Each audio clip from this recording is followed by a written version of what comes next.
Welcome everyone. Today I wanted to talk about strategy and time within the cryptocurrency sphere.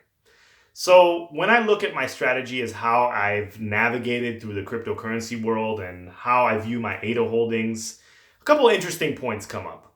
So I think that cryptocurrency is analogous to everything in life. The more time you put in, the more experience you can get, and ultimately you can gain a very broad and specific understanding of each crypto project or the crypto projects that you're involved in, depending on the amount of time that you use to dedicate to that particular project. And whether that's through YouTube videos or reading white papers or just consuming as much information as possible. So when you hear people that bash projects, like for example, Cardano is my favorite cryptocurrency project, and you hear people bashing it. That's fine, but I don't think people do the proper research that's necessary in order to give a thorough understanding of what the project entails. I like to give that 10,000 hours example. I know it's a cliche example, but it's that whole idea of if you put 10,000 hours into something, you become very proficient in whatever you're doing. So depending, for example, in this space, and let's compare it to another space as well, and let's try to draw parallels. So in this space, you have computer engineers, you have highly specialized, very intelligent people that are working on revolutionary technology. And you may not have the same forte as them, or you may not be in the same field as them.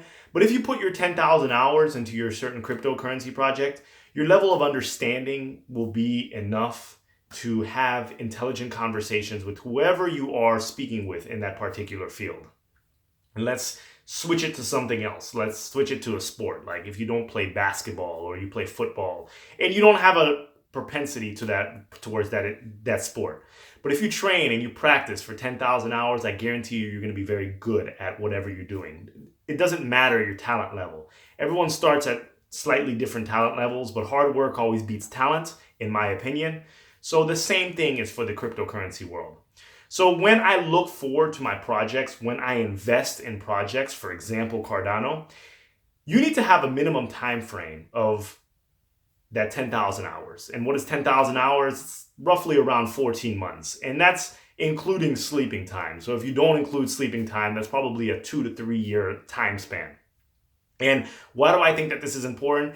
It's because if you're not willing to sacrifice and understand the project for at least 10,000 hours, I think it's more of a speculative trade, and it's not really it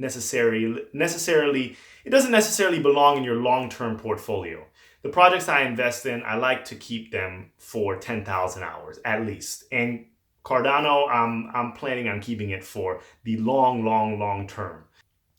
You need to put the time in, you need to put the energy in order to really garner maximum rewards. And I think that I know I'm a fundamental trader, and I know I'm probably doing worse than people that were technical trading, but in the long term, I'm holding these projects long term. I think that I will be rewarded for my patience and my dedication towards these projects.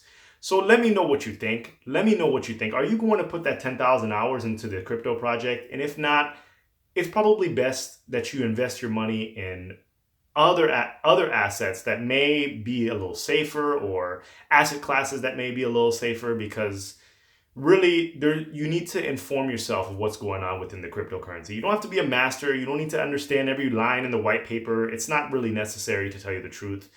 But the general overall consensus of the project, I think that it's a good thing to understand what you're investing in.